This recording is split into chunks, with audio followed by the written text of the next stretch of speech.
Hello everyone, Merry Christmas.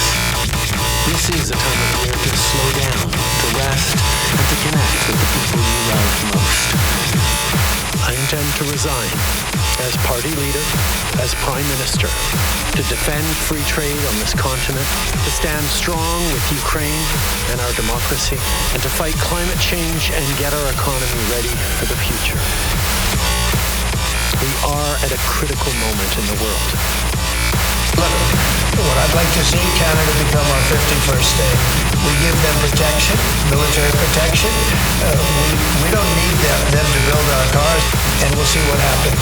I can't tell you what's going to happen. And there are no tariffs. People wanted to play the game right. It would be 100% certain that they become a state. But a lot of people don't like to play the game because they don't have a threshold of pain. And there would be some pain, but not a lot. The pain would be really there. So we're going to meet again by phone at 3 o'clock, and we'll let you know. One of the nastiest countries to deal with is Canada. The people that, now this was Trudeau, the people that Justin, I call him Governor Trudeau, his people were nasty. And they weren't telling the truth. They never told the truth. Oh, my fucking God. Shut the fuck up. You orange toupee-headed geriatric lie-spewing moron. Do you have any idea how many false claims your Alzheimer's written ass makes on an average day? Fucking Christ. Keep your slimy fucking paws off my country, you stupid prick. You have two choices here, folks. We roll over as a country and just let them run over us, or we fight like hell like we've never fought before and take an option two. I'm fighting like hell, and we're going to protect Canada. He's underestimating the Canadian people, the resilience of the Canadian people, and the strength of the Canadian people. I don't start a tariff war, but we're going to win this tariff war. The governor of Kentucky, he's losing his mind right now. I said, you better talk to your president. Then we're going to cancel Starlinks right away. We buy Ontario first. We need to see a Canadian flag on that price. I can't for the life of me figure out why this guy's attacking his closest neighbors, allies, and friends. A tariff on Canada is a tax on Americans. And I'm going to repeat that on NBC, CNN, Fox News, CNBC. I'm going to be hammering the airwaves to get that message to the Americans. They're going to get hurt. It's the wrong decision. But if they want to try to annihilate Ontario, I will do everything, including cut off their energy, with a smile on my face. Weeks later, and only a foolish person would decline or hang up on someone and say, I'm not listening. It's the federal government that's leading this, not myself. They're going to lead the negotiation.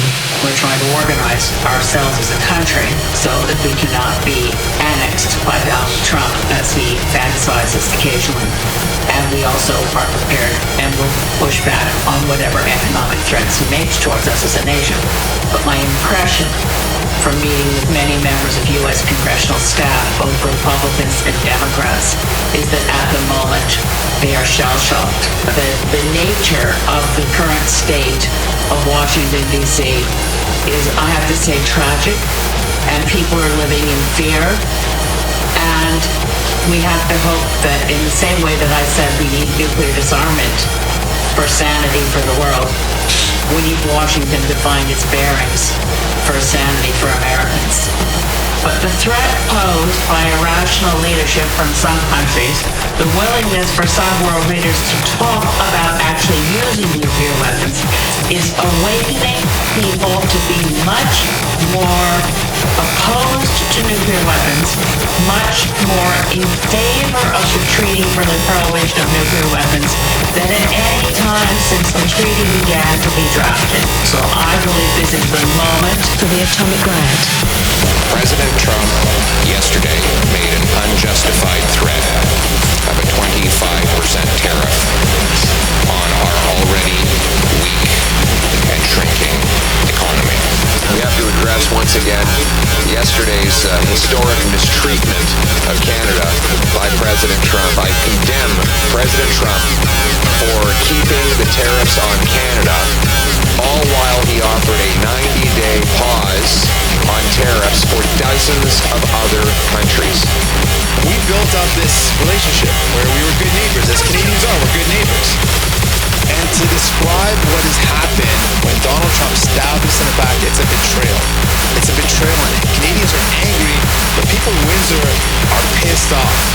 This feels like a betrayal, a gut punch, for absolutely no reason. Donald Trump has started an illegal trade war with Canada, one of their best allies, for absolutely no reason. And now workers are reeling. What we stand for as a country is not to be the bully of the world. Again, as I mentioned earlier, the idea that you insult the Prime Minister, that you tell Canada they're going to become our 51st state, that you tell the people in Denmark, oh, by the way, we're taking Greenland away from you. This is outrageous. That nuke shit is important, people.